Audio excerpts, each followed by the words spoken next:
प्रश्न उठता है, ये नक्सली है कौन?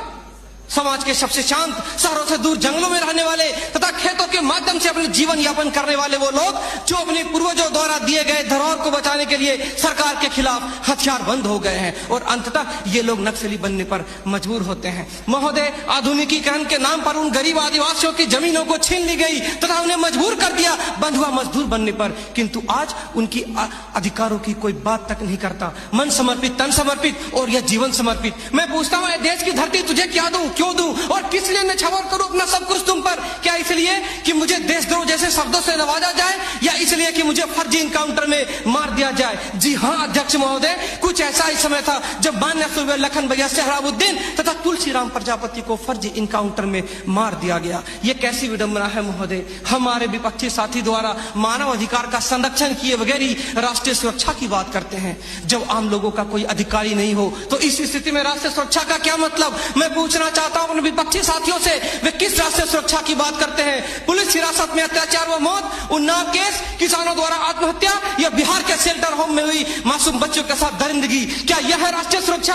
राष्ट्रीय सुरक्षा का अर्थ सिर्फ सीमा की सुरक्षा नहीं बल्कि सीमा के अंदर रह रहे व्यक्तियों की सुरक्षा से भी है। अपने हक को मांगे जाने पर लोगों को नक्सली तथा आतंकवादी करार दिया जाता है तथा ये सुरक्षा देने वाले पुजारी आईपीसी की धारा 124A के तहत गिरफ्तार कर उन्हें देशद्रोह का मुकदमा चलाते हैं, फिर फर्जी इनकाउंटर में भी मार गिराते हैं। जबकि सुनील बत्रा बनाम दिल्ली प्रशासन में माननीय न्यायाधीश ने स्पष्ट किया है कि फर्जी इनकाउंटर हत्या के समान है।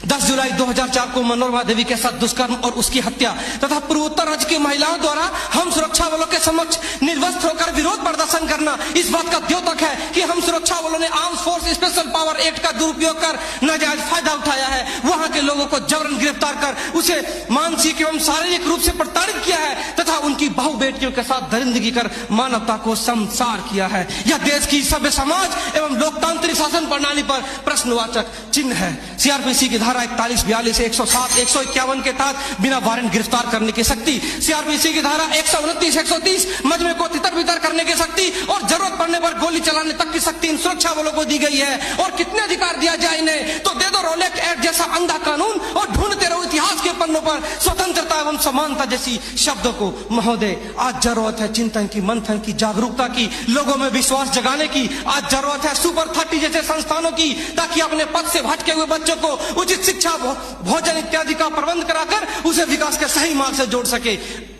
अंत में फैसला माननीय निर्णायक मंडल के पर छोड़ते हुए गुरुदेव रविन्द्रनाथ टैगोर की इन पंक्तियों के साथ मैं अपनी वाणी को विराम देना चाहूंगा कि मैं जीना चाहता हूं इंसानों की फौज के बीच में, मैं जीना चाहता हूं उगते सूरज की किरणों के बीच में, सुंदरता और सुगंध के बीच में। मेरी इच्छा है काश मिल जाए मुझे थोड़ी सी जगह इन जीने वालों के दिलों के बीच में। जय हिंद।